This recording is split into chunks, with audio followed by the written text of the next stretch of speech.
talking of dreams in our times is somewhat puzzling. It's puzzling because there were times when we'll face reality and we'll also dream.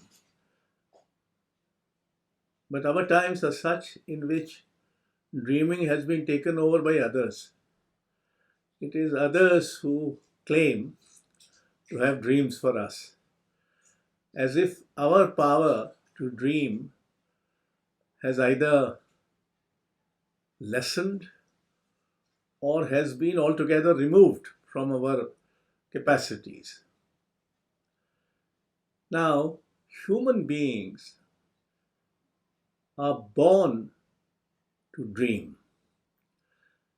They are distinguishable with other forms of being by the fact that one doesn't know whether a cat or a squirrel or a bird or a plant dreams. But we do know that all human beings, in whatever circumstances they may be, whatever difficulties or impediments they may be facing, they dream. Dream is what distinguishes the human from the non-human. I recall when I was a young student in 10th class, my very beloved teacher was transferred. We were in a government school.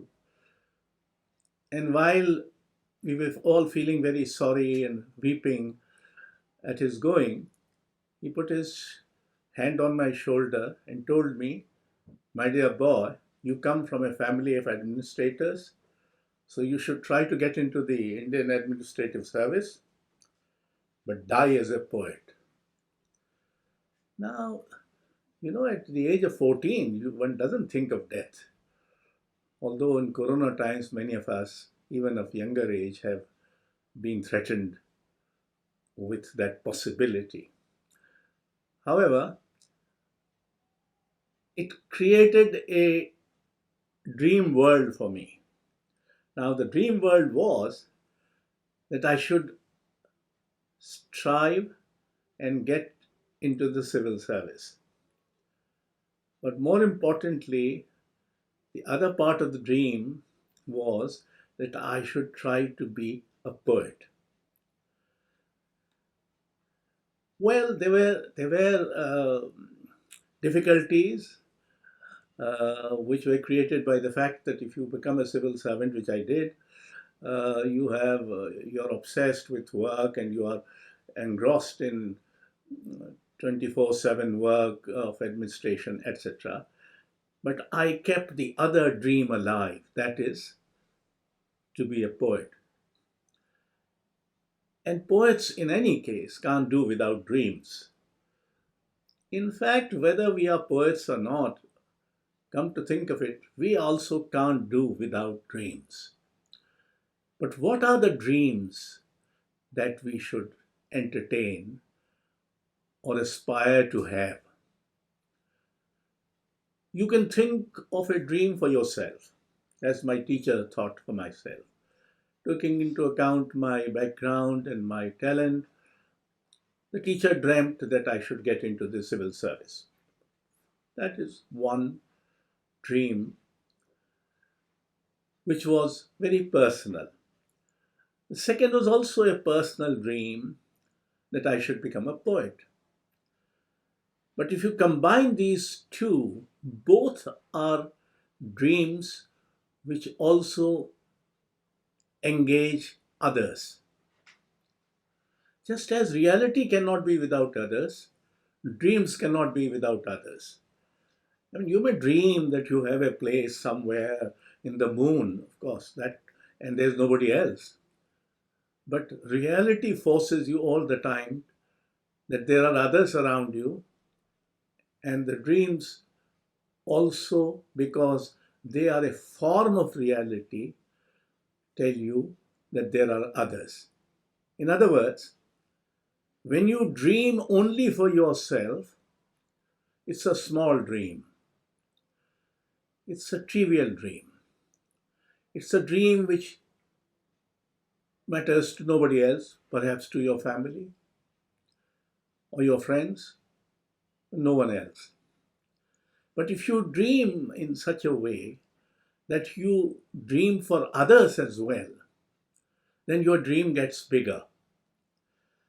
And the world has been changed radically, critically, significantly, not by people who were engrossed or rooted in reality alone, but by people who had dreams, and dreams for others, not for themselves only.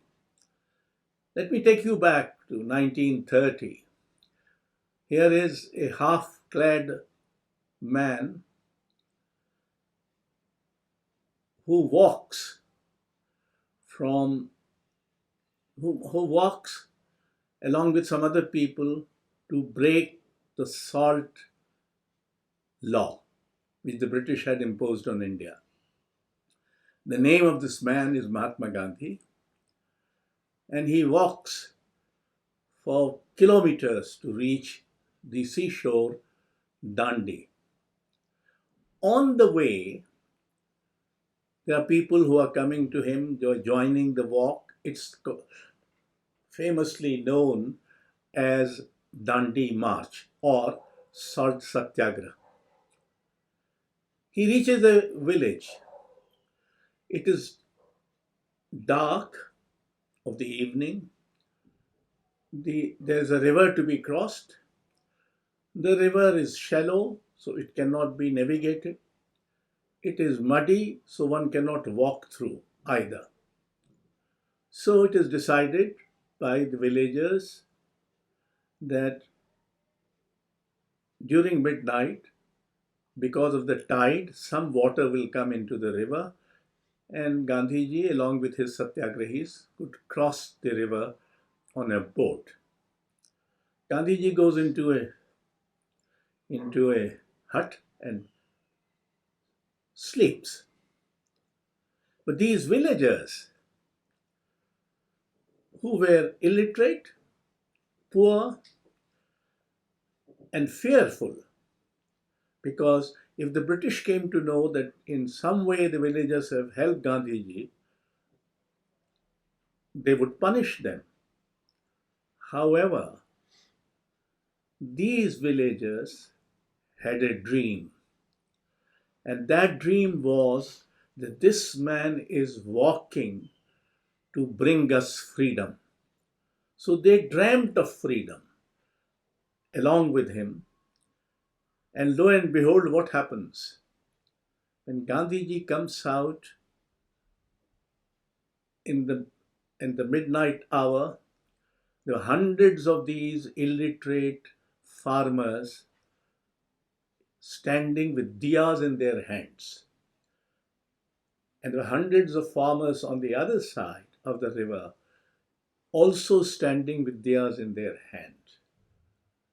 They had dared to help a man who they thought was carrying a dream for freedom of all. Now, this is what it means to have either a big dream or be a part of a big dream. That's what these villagers, poor, illiterate, they were not educated or in schools, well endowed schools like yours. They were illiterate, they could not even write their name, but they dreamt of freedom. That is important, what you dream of. Do you dream of something bigger for others? Do you dream of something which will help others? Do you dream of finding a way, finding a method, a tool, a technology, a philosophy, a poem, a novel, which will help others understand the world better or travel in the world better or do their jobs better? That is the dream which is worth having. Not having a dream for getting into this stream of education or that stream of education, getting out of the country or inside the country. These are trivial dreams. As long as you are driven by larger issues as young men, you cannot be unconcerned or uninformed about what is happening around you. Let us not forget that there are millions and billions of people in this country who are poor.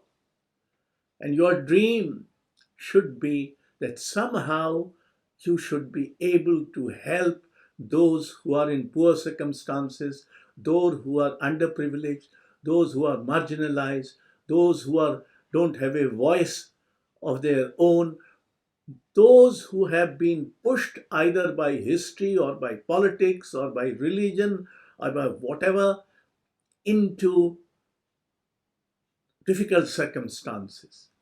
Dream, dream of liberating them from those prejudices, liberating them from their economic burden, liberate them from their false religiosity, make them realize their human potential. Now, how do dreams do this? I have a simple theory.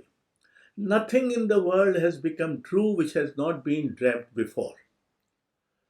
If you take any number of historical instances, somebody has dreamt and then it becomes true.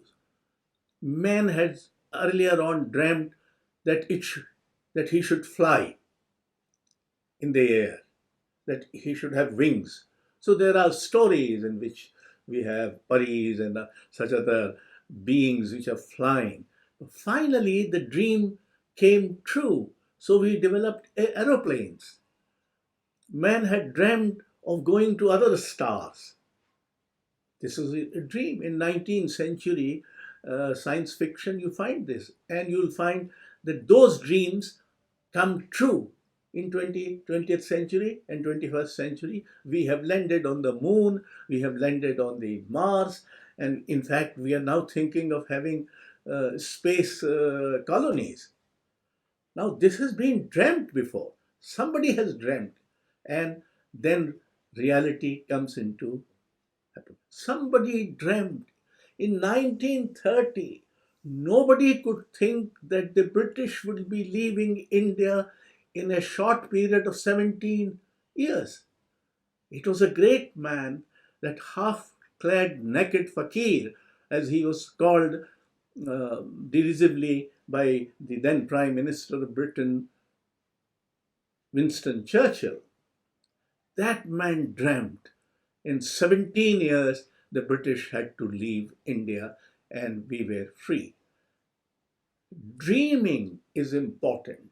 And one of the, where you go in science or you go in commerce or you go in whatever branch of or discipline you move into, remember, all these are, including science, have been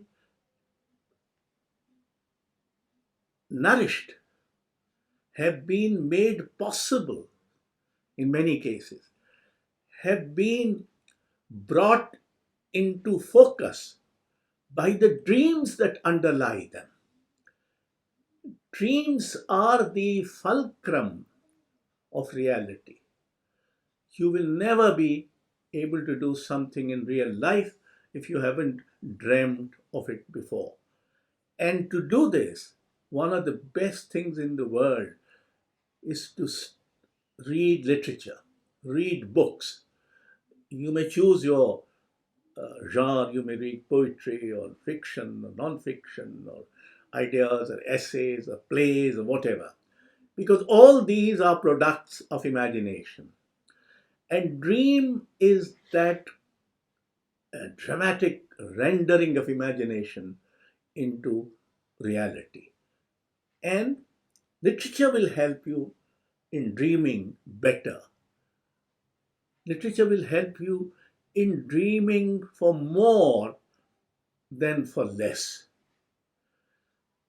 Let there be big dreams. The big dreams do not necessarily belong to big people. Big dreams belong to all of us. To any human being can dare to have a big dream. You may be reminded of Martin Luther King, who was fighting almost a, a doomed battle for the black in America. And in the address, which is soul stirring and which made a radical change in the American politics, Martin Luther King said, and he started with these words, "I have a dream." Each one of you should be able to say this at the end of your day, or the end of your night, or the end of your school education, that I have a dream. And that dream must not be only about yourself. It should be about others as well.